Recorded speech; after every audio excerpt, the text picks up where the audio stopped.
We're about to start looking at some hypothesis test problems.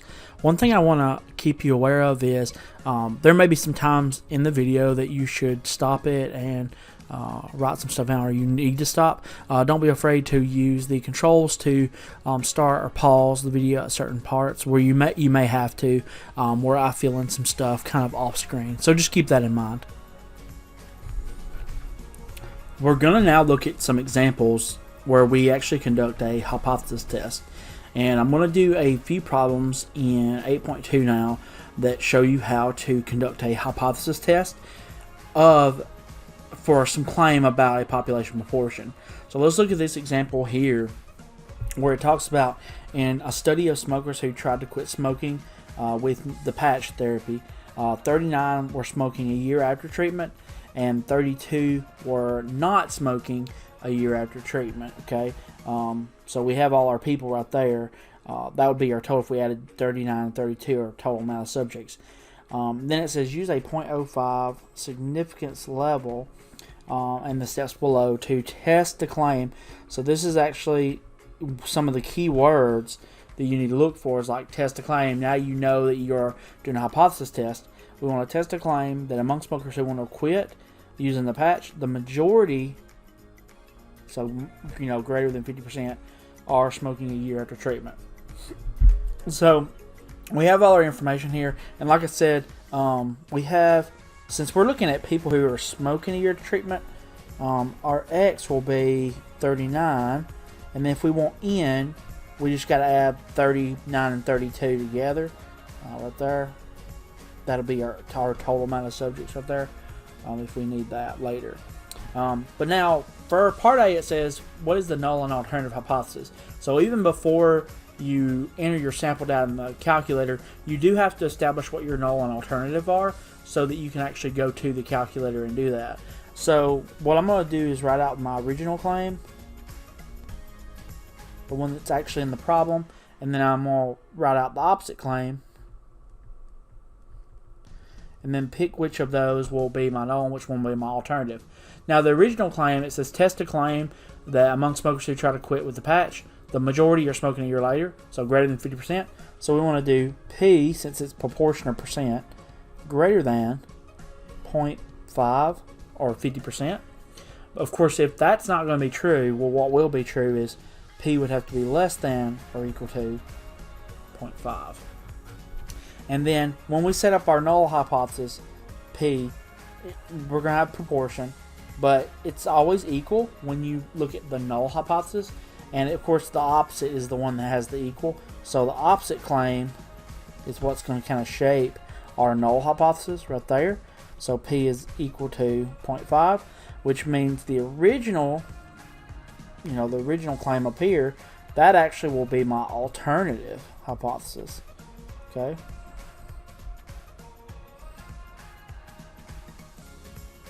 One thing I want to make a note of too is when you go to your calculator, you're actually going to see a P0 on the calculator screen. So you want to put beside P0 0.5 because we will have to go to our calculator and enter in the null and alternative here in a second.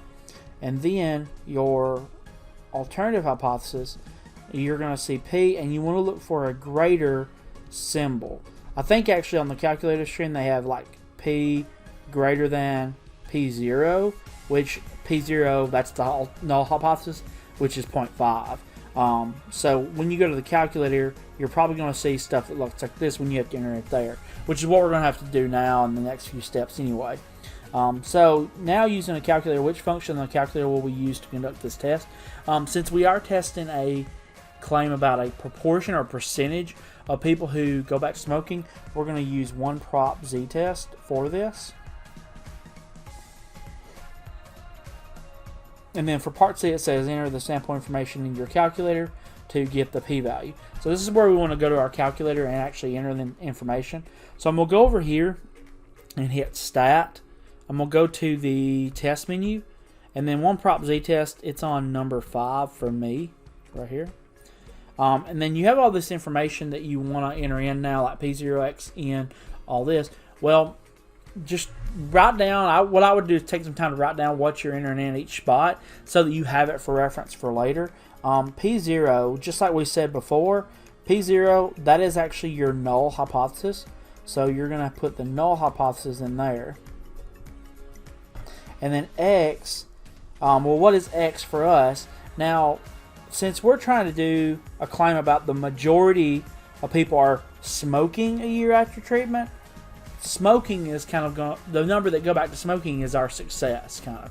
So we're going to say 39, the number that went to smoking in our experiment, is our X. Okay, so 39 is our X.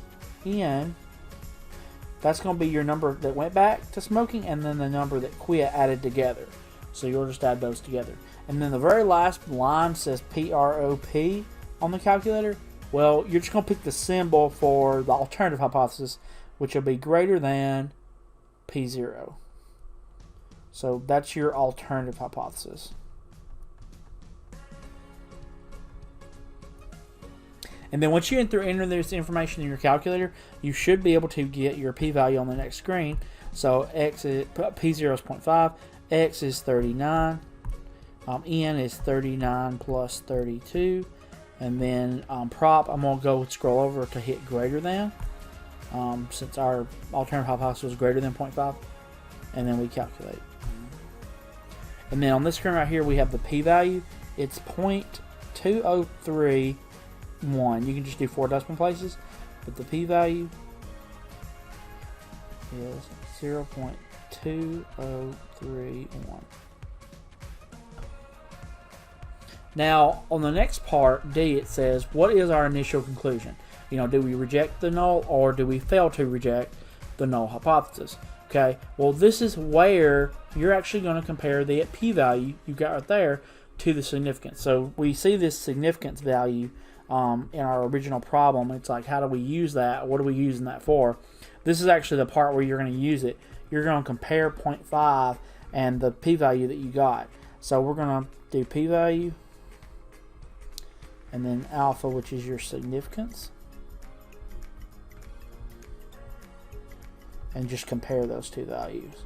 Okay, and how do these two numbers compare to each other? Well, obviously, the p-value is greater. Okay, so we know since p is high, the null will fly, which means we fail to reject the null hypothesis. Okay, fail to reject the null, H0. Now, of course, you won't let your conclusion be that, like when you're doing an actual study, you're trying to test some kind of claim that people have made. You won't let that be the end. You have to write like a fancy wording for a real conclusion to the hypothesis test. And of course, that's where you want to go to your flowchart. So when you pull back up your flowchart from the previous pages, you're going to say, does the original claim contain equality? Well, ours says a proportion is greater than 0.5. The original claim was greater than 0.5. So no, we're going to follow the no path down this way and see what this is going to yield. And then, do we reject the null hypothesis? Well, no, we actually failed to reject. So we're going to follow this path right here. And our final answer will be this right here. There is not sufficient sample evidence to support the claim. And then you just write out your claim, or write out the rest of it right there. Okay? So there is insufficient, or you can say not sufficient evidence.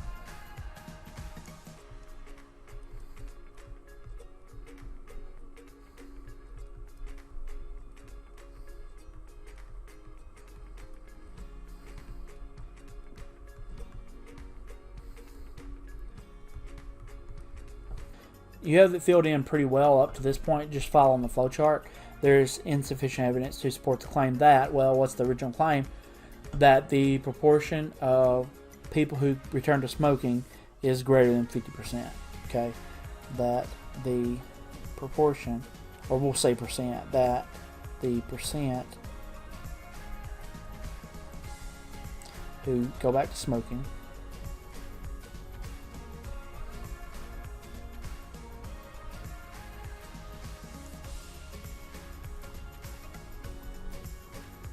a year after treatment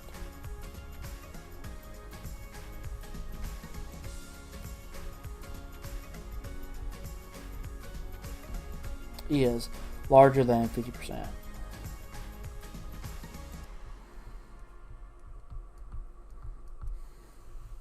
Okay, now this is something to think about. So once you have it all filled out, you want to think about what this kind of means for your problem. You found that there wasn't enough evidence to support the claim that the percent who go back to smoking a year after treatment is larger than 50%. Okay, so if people are saying like, the patch don't work because over half the people go back to smoking, well, you just conducted a hypothesis test with real data where you could not actually, go along with that claim right there. Now, it's very interesting that we got this too, because look at the original data. If you go back to the original data here, we had 39 people that returned to smoking and then 32 who quit, basically. So we did have more than half actually go back to smoking. But we could not support that the majority are going back to smoking because we were not far enough away from like that 50% mark to basically justify that the majority are actually going back to smoking. Okay, so it's very interesting. Like, this is what I was saying kind of back with the beginning of chapter 8, where we did the babies, the girl baby born, and we had like 53 girl babies out of 100. Well, even though it was larger than 50%, it wasn't far enough away to, justify it. This, though, this is one of those problems where it might be a little harder for somebody to justify just by looking at the numbers.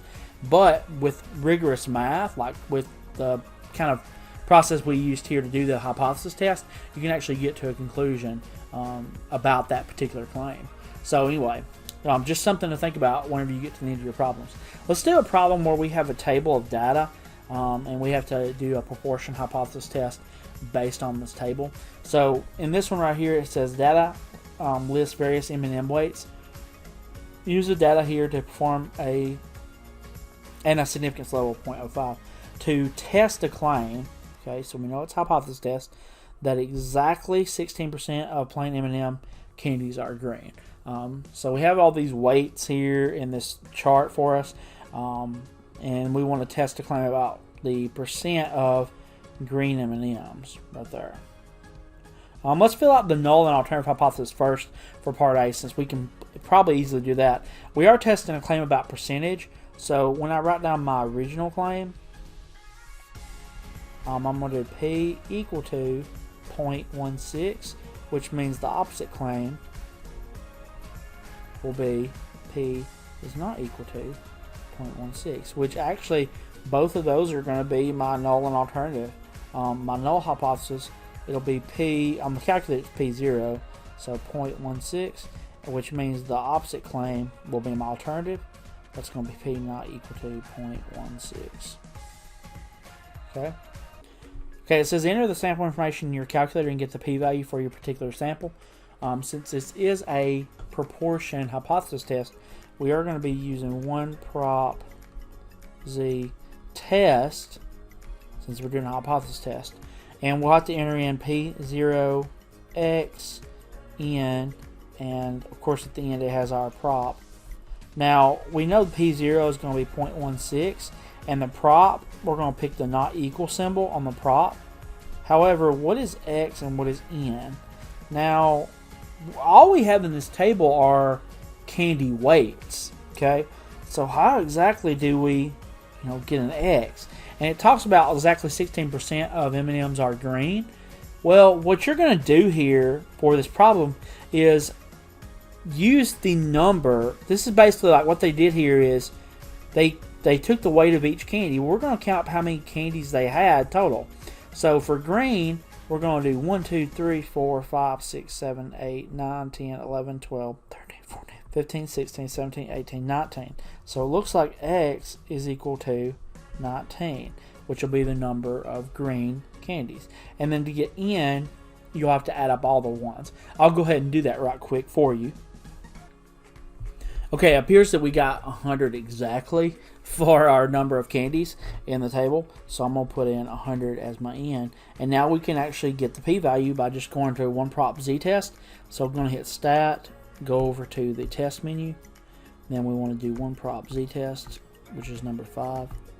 And I'm going to put in my information, 0.16, 19 candies that are green, 100 total candies when you add them all together. And then we want to put prop. I'm just going to hit enter on the one that's the first one, and then I want to hit calculate. And it looks like right here we get a p-value of 0.413. So our p-value is 0.413. And of course we want to compare that to the significance level to make a conclusion, the initial conclusion for our hypothesis test. Okay, right here. So on ours, the significance level is 0.05. So we're going to do 0.413 and then 0.05. Well, we know 4.403 is greater than, so it's greater. So since the p is high, the null will fly because, you know, just the mnemonic. So we're going to fail to reject again.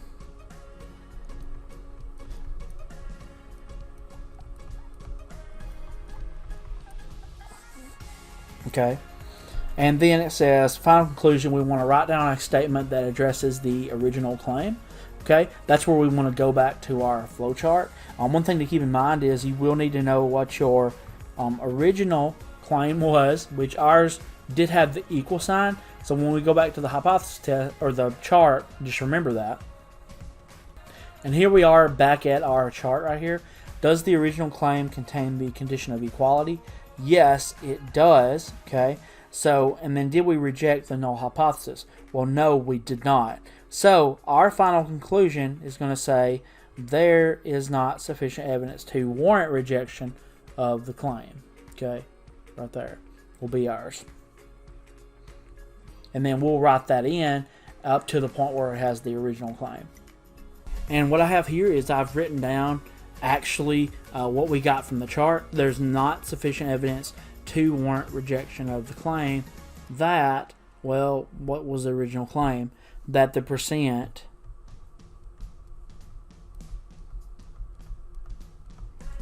of green M&Ms, sorry, of green, yeah, of M&M candies. So the percent of M&Ms,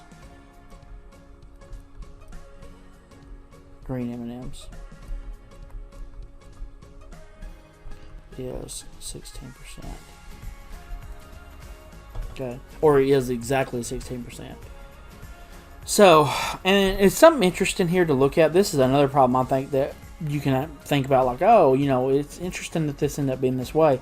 But if you go back to our chart right here, we actually had 19 of our 100 candies be green right there, which is 19%. That is larger than 16%. However, you know, what we said right here was we can't reject the idea that they're equal to 16. So it's, you know, 19% apparently was close enough to 16 where we could say, like, oh, it does look like there is 16%, like, or we can't reject the claim that there's exactly 16% of M&Ms that are green. Now, if we had ended up having, like, you know, 24% of, you know, M&Ms green, or, you know, even more than 19, we might have actually ended up rejecting the claim that the percentage of greens is equal to 16. But just something interesting to think about. You always want to think about what your final conclusion is basically saying about the claim. Maybe there was a printing on the package of the M&Ms that say, or maybe on the website of the M&M company that said 16% are green, and it does look like that's true. Like, we could not reject that claim based on our sample, based on our package of M&Ms or whatever.